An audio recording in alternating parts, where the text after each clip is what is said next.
Fidel Castro was a charismatic and controversial Cuban revolutionary leader who held power from 1959 to 2008, leaving behind a lasting political legacy. In the wake of Fidel Castro's funeral, something incredible happened that no one saw coming. Castro, a name synonymous with Cuban Revolution and communism, left an indelible mark on the world stage. He transformed Cuba into the very first communist state in the Western Hemisphere. His journey is a captivating political drama in the heart of Latin America. But he was not just a political figure. He was the poster child for the communist revolution in Latin America. With unwavering determination, he held the prestigious title of Premier until 1976, and later assumed the roles of President of the Council of State and the Council of Ministers. His journey was one of radical transformation and visionary leadership. But even legends like Castro faced their moments of vulnerability. In July 2006, health issues forced him to temporarily hand over the reins of power. It wasn't until February 2008 that he officially stepped down from the presidency, leaving behind a complex legacy. Fidel Alejandro Castro Ruz was born on August 13, 1926, in an unconventional setting. He came into the world out of wedlock on his father's farm. His father, Angel Castro y Argiz, had an intriguing background of his own. Angel Castro was a Spanish-American war veteran who embarked on an incredible journey from Galicia, Spain, to the lush lands of Cuba. His pursuit of the American dream led him to Las Manacas Farm in Biran, a part of Oriente province at the time, which we now know as Holguin province. While still married to his first wife, Angel found love with one of his household servants, Lina Ruz Gonzalez. Their story is a testament to the complexities of love and commitment. Eventually, Angel and Lina got married, and together they had 7 children, including Fidel and his younger brother Raul. Now, the story of the Castro family would be incomplete without mentioning Raul, Fidel's younger brother. Raul also emerged as a key figure in Cuban affairs, working alongside his older brother to shape the destiny of the nation. In the vibrant city of Santiago de Cuba, Fidel Castro's odyssey began at just 6 years old under the care of his dedicated teacher. 2 years later, a pivotal moment arrived when he was baptized into the Roman Catholic Church, granting him access to the prestigious La Salle boarding school in Santiago. Yet, Fidel's rebellious spirit couldn't be tamed. Concerned by his unruly behavior, his parents decided to send him to the privately funded Dolores School, a Jesuit-run institution in Santiago. There, his intellectual curiosity found new horizons. In 1942, Fidel transferred to Havana's El Colegio de Belén, still under Jesuit guidance. He explored subjects like history, geography, and debate, though his academic record remained unremarkable. In contrast, Fidel thrived in the world of sports, earning the title of the best schoolboy athlete in Havana from 1943 to 1944. High jump, running, baseball, basketball, and table tennis were his domains. His life took a profound turn in 1945 when he embarked on a law degree at the University of Havana. Despite his initial disinterest in politics, he was drawn into the currents of student activism and the vibrant university culture. His fervor for opposing imperialism and the U.S. involvement in the Caribbean grew. He even ran for the presidency of the Federation of University Students, pledging to bring, quote, honesty, decency, and justice, although victory remained elusive. With time, Castro's criticism of President Ramon Grau's allegedly corrupt and violent government intensified, culminating in a powerful public speech in November 1946. This catapulted him into the headlines of many newspapers, teeing up the momentous role he would play on the world stage. In 1947, a young Castro embarked on a transformational journey by joining the Cuban People's Party, also known as the Orthodox Party, under the charismatic leadership of Eduardo Chibas. Chibas was a passionate advocate for social justice, honest governance, and political freedom, and his party was dedicated to eradicating corruption and pushing for reform. Despite Chibas finishing third in the 1948 general election, Castro remained steadfast in his support for the cause. The political climate grew increasingly volatile as gang leaders were appointed as police officers by Grau, leading to escalating student violence. During this period, Castro received a death threat urging him to leave the university. Instead of retreating, however, he chose to stay, arming himself and aligning with armed friends. Allegations from anti-Castro dissidents in later years claimed his involvement in gang-related assassinations during this time, though these accusations have never been substantiated. What's truly captivating is the evolution of Castro's early career, marked by a shifting ideology. He transitioned from a student politician to a street fighter, and eventually a guerrilla, all while maintaining a deep love for reading, a gift of oratory, and an adeptness in baseball. As a side note, Forbes estimates the value of the estate left behind by the former Cuban leader at an astonishing $900 million, adding another dimension to the enigmatic legacy of this iconic figure. In June 1947, Castro caught wind of a daring plan to kick out the right-wing government of Rafael Trujillo in the Dominican Republic, who happened to be a buddy of the U.S. How'd he get in the loop? Well, he was the president of the University Committee for Democracy in the Dominican Republic. So, what did Castro do? He dove right into the adventure. Now imagine this scene. A crew of about 1,200 troops, mostly Cubans and exiled Dominicans, all set to leave from Cuba in July 1947. But here's the twist. Grau's government slammed the brakes on the invasion due to some hefty U.S. pressure. Yet our man Castro and his pals managed to slip through the arrest net. Back in Havana, Castro took the forefront in student protests after government bodyguards shot at a high school student. These protests escalated into street clashes between activists and police in February 1948, and Castro didn't escape unscathed. Now this is where it gets juicy. His public speeches started shifting to a more leftist tone, zeroing in on bashing social and economic inequality in Cuba. Earlier, they'd been all about corruption and U.S. imperialism. In April 1948, Castro journeyed to Bogotá, Colombia, leading a Cuban student group sponsored by Argentina's President Juan Perón. While there, the assassination of leftist leader Jorge Eliezer Gaitan Ayala triggered massive riots, pitting conservatives against liberals, with the military backing the former. Of course, Castro joined the liberal camp and even managed to acquire firearms from a police station. The police investigated but found nothing. Amid this chaos, in April 1948, the Organization of American States was established at a summit in Bogotá, and Castro actively participated in the protests. Now picture this. Castro, fresh from his time in the U.S., returns to Cuba. And guess what? He finds himself smack in the middle of protests against the government's plan to jack up bus fares.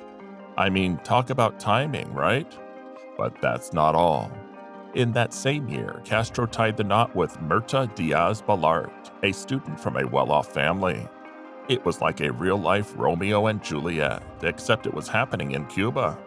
Their love story was epic, but both of their families didn't quite approve. Yet Diaz-Balart's father and even Batista himself chipped in with a boatload of cash for their 3-month honeymoon in the Big Apple, aka New York City. Now here's where it gets interesting. Castro co-founded a legal partnership that aimed to help underprivileged Cubans. Noble cause, right? But here's the kicker. It was a financial disaster. Money just didn't interest Castro, which led to unpaid bills, furniture being repossessed, and even the electricity being cut off. You can imagine the chaos it caused in his household. In 1950, Castro was part of a high school protest in Cienfuegos, clashing with the police to oppose the ban on student associations. He got arrested, but got away with it when the charges were dropped. Castro's dream for Cuba were still firmly tied to Chivas and the Partido Ortodoxo. He witnessed Chivas's tragic suicide for political reasons in 1951 and saw himself as Chivas's successor. But politics wasn't a smooth ride for Castro. He aimed to run for Congress in the 1952 elections, but some senior Ortodoxo members were hesitant about his radical reputation and refused to nominate him. Instead, he got nominated for the House of Representatives by party members in Havana's poorest districts, and he launched his campaign. Here's where things really take a turn. While campaigning, he had a meeting with General Fulgencio Batista. Batista was back in the political scene with a bang, and he offered Castro a seat in his administration if he succeeded. Sounds promising, right? Well, their conversation was polite small talk, nothing more than that. But on the 10th of March, 1952, Batista pulled off a military coup. Trio fled to Mexico, and Batista declared himself president, scrapping the upcoming presidential elections, calling it a, quote, disciplined democracy. You can guess how Castro felt. Not great. Batista's shift to the right, cozying up to the wealthy elite and the U.S., cutting ties with the Soviet Union, cracking down on trade unions, and persecuting Cuban socialist groups. Well, that didn't set well with Castro and others. Castro was determined to take on Batista. He tried the legal route, but guess what? That didn't work out. No worries, he decided to think outside the box. He gathered a bunch of like-minded rebels and formed the movement. They went full James Bond, operating in secret cells and even publishing an underground newspaper, El Acusador, or The Accuser. During this time, they were also busy recruiting and training a whole army of folks who were equally fed up with Batista's rule. By July 1952, they'd recruited about 1,200 members in a year, mostly coming from the less affluent parts of Havana. Even though Castro was a hardcore revolutionary socialist, he didn't team up with the Communist Popular Socialist Party, or PSP. Why, you ask? He was worried that an alliance with the communists might scare off the more moderate folks in politics. But he still kept in touch with PSP members, including his brother Raul. They had a secret stash of weapons, and they had big plans. An audacious attack on the Moncada barracks, a military base outside Santiago de Cuba Oriente. Castro's rebels were going to dress up in army uniforms, sneak into the barracks, and raid the armory. Their D-Day was set for the 25th of July. They took control of the armory. With their newly acquired weapons, Castro aimed to spark a revolution among the impoverished cane cutters in Oriente and set the stage for further uprisings. He saw himself as continuing the legacy of Cuban independence leader José Martí and those 19th century freedom fighters who used to raid Spanish barracks. Castro and his rebel crew, about 165 of them, were all set. He gave them one golden rule: avoid violence unless it's absolutely necessary. But when the attack went down on July 26, 1953, things didn't go exactly according to plan. Out of the 16 cars that started from Santiago, 3 didn't make it to the target. Once they reached the barracks, alarms went off and the rebels found themselves in a tight spot with machine gun fire raining down on them. Sadly, 4 rebels lost their lives before Castro called for a retreat. In the end, there were casualties on both sides. 6 rebels were lost, 15 others injured, while the army suffered 19 fatalities and 27 wounded soldiers. Some rebels even managed to take over a civilian hospital, but that didn't end well. Government soldiers stormed the place, and the rebels were captured, tortured, and a shocking 22 of them were executed without a trial. Castro, along with 19 others, decided to take their fight to the rugged Sierra Maestra Mountains, specifically Gran Piedra. They had a master plan to set up a guerrilla base there. But get ready for this. Because in response to their move, Batista's government declared martial law, clamping down hard on any form of dissent and tightening its grip on the media. The government went all in with some false information, claiming that the rebels were communist extremists who killed hospital patients. But despite their efforts, news and photos of the army's use of torture and summary executions in Oriente quickly spread like wildfire, causing public outrage and even raising some eyebrows within the government itself. In the days that followed, they went on a wild hunt to round up the rebels. Some of them faced execution, while others, including Castro, got shipped off to a prison up north of Santiago. But the government believed that Castro couldn't have pulled off the attack by himself, so they pointed fingers at Ortodoxo and PSP politicians. dragging 122 individuals into a trial at the Palace of Justice in Santiago on September 21. Castro decided to act as his own lawyer and made a compelling case for himself. He argued that the real mastermind behind the attack was Martí, and he managed to persuade the judges to let the defendants be free from handcuffs in court. He called out the government's charge of, quote, organizing an uprising of armed folks against the constitutional powers of the state as bogus, saying that they were rebelling against Batista, who had taken power in an unconstitutional way. The trial ended up embarrassing the army, as it came to light that they had tortured some suspects. They tried to shut Castro up, claiming he was too ill to testify further, but they failed. Finally, on October 5th, the trial concluded with most of the defendants being acquitted. However, 55 others received prison sentences ranging from 7 months to 13 years. Castro got his sentence on October 16th, and during the proceedings, he delivered a speech that would later be titled, "History Will Absolve Me." He ended up with a 15-year prison term, but got to stay in the hospital wing of the Model prison on Isla de Pinos, which was quite a comfy and modern place. Fast forward to 1955, and Castro and his brother Raúl caught a break in a political amnesty. They packed their bags and headed to Mexico, ready to keep sticking it to the Batista regime. On December 2nd, 1956, Castro and a group of 81 other brave souls made landfall on Cuba's eastern coast from the yacht Granma. However, things didn't go as planned, and almost all of them got wiped out or captured. But guess what? Castro, Raúl, Che Guevara, and 9 others managed to escape.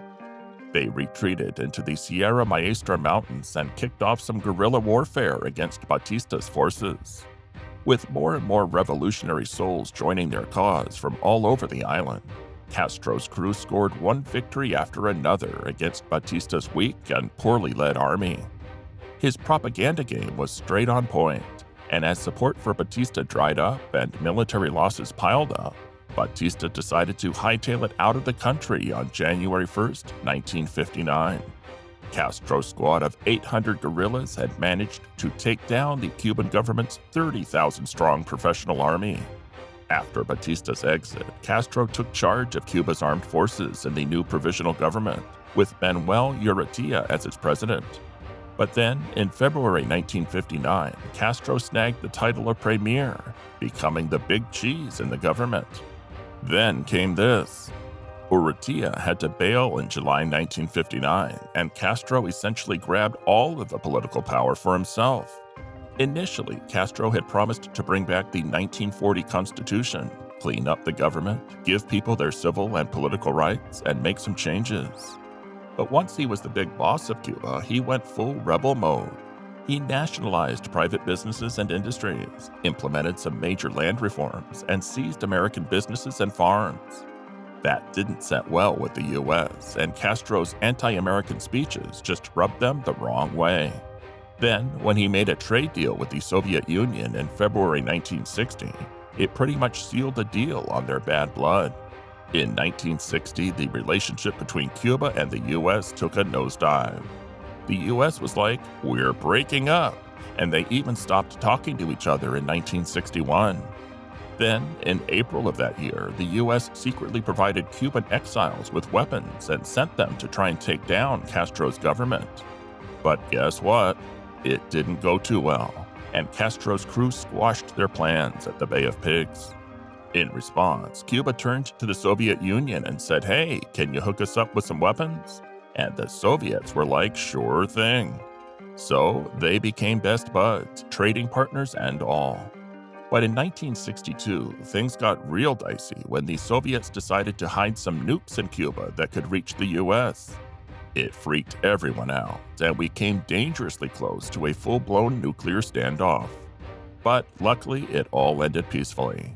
The Soviets agreed to remove their nukes from Cuba, and in return, the US promised to remove their nuke missiles from Turkey and stop trying to overthrow Castro. Crisis averted. Back in the day, Castro was running the show in Cuba with an iron fist. He set up a one-party system that had a tight grip on everything political, economic, and cultural in the country. No room for opposition or disagreement. He shut it down without mercy. But hold on, there is a flip side to the story. Castro beefed up social services big time. Education and health services were up for grabs for everyone, no matter your background. Plus, a job was basically guaranteed for every citizen. The problem was the Cuban economy didn't really take off, and it was still relying heavily on sugar exports. The decision-making power was all in Castro's hands, but it turns out he wasn't exactly a whiz at handling the economy. With factories running inefficiently and agriculture stuck in a rut, Cuba had to lean on friendly Soviet trade deals just to keep the lights on. Castro wore the premier hat until 1976. Then, a new constitution came in, bringing along a national assembly. Castro took the top spot as president of the state council. But don't be fooled, he was still the big boss. He held on to his roles as commander-in-chief of the armed forces and head honcho of the Communist Party of Cuba, the only game in town, politically speaking. And his brother Raul was right there with him, second in command for all things government and party-related. Now, Fidel Castro wasn't just about Cuba. He had a go at spreading the whole Marxist revolution thing in Latin America, but that didn't quite pan out. However, Cuban troops got pretty involved in a bunch of conflicts in less developed places, especially in Africa. People used to think they were just doing the Soviet Union's bidding in these Cold War showdowns. But here's the twist. New research showed that Cuba was basically doing its own thing in Africa. Castro wanted to take the Cuban Revolution global and score some points with non-aligned countries and the less developed world. Between 1975 and 1989, Cuban troops were mixing it up in the Angolan Civil War, fighting alongside the Communist Popular Movement for the Liberation of Angola. In 1978, they helped Ethiopia fend off a Somali invasion. By the 80s, Castro had made a name for himself as one of the leaders of the non-aligned gang, even though he was tight with the Soviet Union. He was still waving the flag for better relations with the US, but there was one condition. The US had to drop the trade embargo against Cuba. Then, in 1980, Castro decided to shake things up by letting a boatload of immigrants head to the US from the port of Mariel for about 5 months. There were about 125,000 folks in that mix, and not all of them were angels. Some had a rap sheet. This sudden influx put a ton of pressure on US immigration and resettlement facilities. By the late 80s, the Soviet Union was going through some changes under Mikhail Gorbachev, like trying out democracy. Meanwhile, Eastern European countries were slipping out of the Soviet orbit.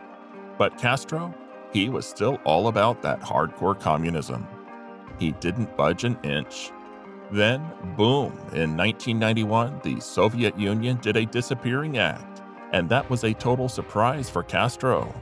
It also meant the end of those sweet Soviet subsidies Cuba was getting. So, what did he do? Well, he had to deal with a tanking economy and shortages of stuff people wanted. So he sort of loosened up the economy a bit and let some free market stuff happen, while still keeping a super tight grip on the political scene. In 1993, Castro's daughter decided that she'd had enough and asked for asylum in the US. And she didn't hold back on criticizing her old man's rule. Then, in 1994, things got pretty crazy, with people getting fed up with the government. They hit the streets in protests, and that was the biggest unrest Cuba had seen in about 35 years. Just about then, Castro was saying, "Okay, you can leave if you want," and thousands of folks booked for the US, making it the biggest escape since that Mariel Freedom Flotilla in 1980. In 1998, Pope John Paul II dropped by Cuba for a visit, the first time that had ever happened. In 2003, the Cuban National Assembly gave Castro another 5-year term as president. That same year, the Cuban government arrested many independent journalists and activists in a renewed crackdown on dissidents. Around 75 activists were convicted for allegedly conspiring with the US to undermine the revolution. The following year, Castro solidified his partnership with Venezuelan President Hugo Chavez by helping him establish the Bolivarian Alternative for the Americas, ALBA, a socialist initiative aimed at boosting regional trade. In exchange for discounted oil, Cuba provided healthcare professionals to Venezuela. On July 31, 2006, Castro temporarily handed over power to his brother Raul as he underwent surgery for a severe intestinal illness. It marked the first time he had relinquished control since the 1959 revolution. In February 2008, shortly before the National Assembly was set to vote for the country's leader, Castro, who hadn't been seen in public for 19 months, officially announced that he would not seek another term as president. He made this announcement through a letter addressed to the nation, posted on the official Communist Party newspaper, Granma's website. In part, the letter said, quote, "I do not bid you farewell. My only wish is to fight as a soldier of ideas." Over the next few months, the government started sharing pictures from his private meetings, and in July 2010, he made an unexpected visit to the National Center for Scientific Research in Havana. However, the real surprise came in September, just before the release of his first memoir, The Strategic Victory. In an interview with a U.S. reporter, Castro dropped a bombshell. Quote, "You know, the Cuban model doesn't really work for us anymore." This statement left many people puzzled, with some interpreting it as a critique of communism. But before we jump to conclusions, Castro took to the podium in a subsequent speech to clarify his remarks. As it turned out, he was just expressing support for his brother Raul's economic reforms. These reforms aimed at modernizing Cuba's economy by reducing the number of government workers and embracing a more open approach to private businesses. In 2011, Castro decided to step down as head of the Communist Party of Cuba, passing the torch to his brother Raul. Fast forward to March 2016, when Castro, who had been maintaining a low profile, made headlines once again. This time, it was in response to an historic visit by President Barack Obama to Cuba. Castro chose a unique approach to communicate his thoughts. He penned a 1,600-word letter titled Brother Obama and published it in Granma, the Cuban newspaper. In this letter, he revisited the relationship between the U.S. and Cuba during the Cold War and took Obama to task for failing to acknowledge the achievements of the Cuban Revolution, particularly their efforts in addressing racism. Finally, Fidel Castro, who was on the verge of turning 90 and in fragile health, addressed the Communist Party Congress.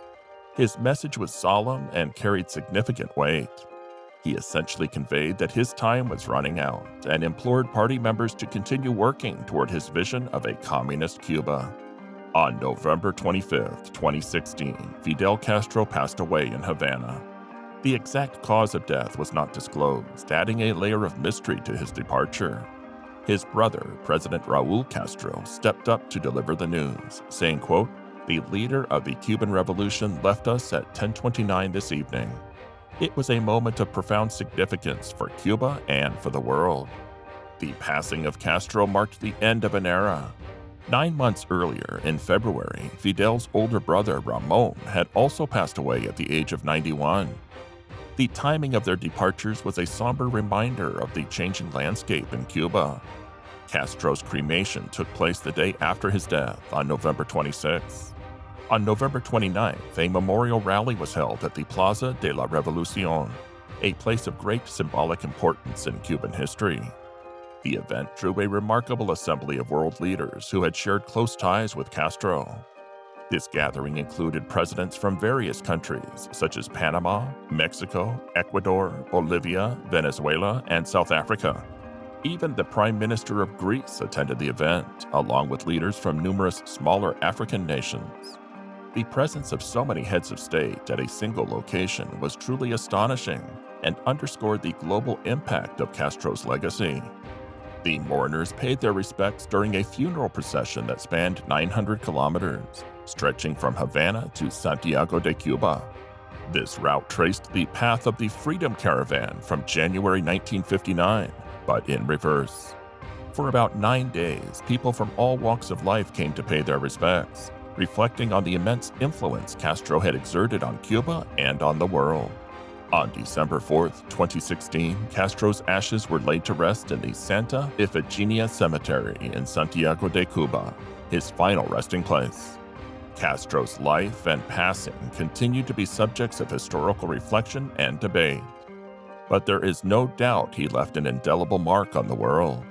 All right, that's it for today. Thank you for watching. See you in the next video.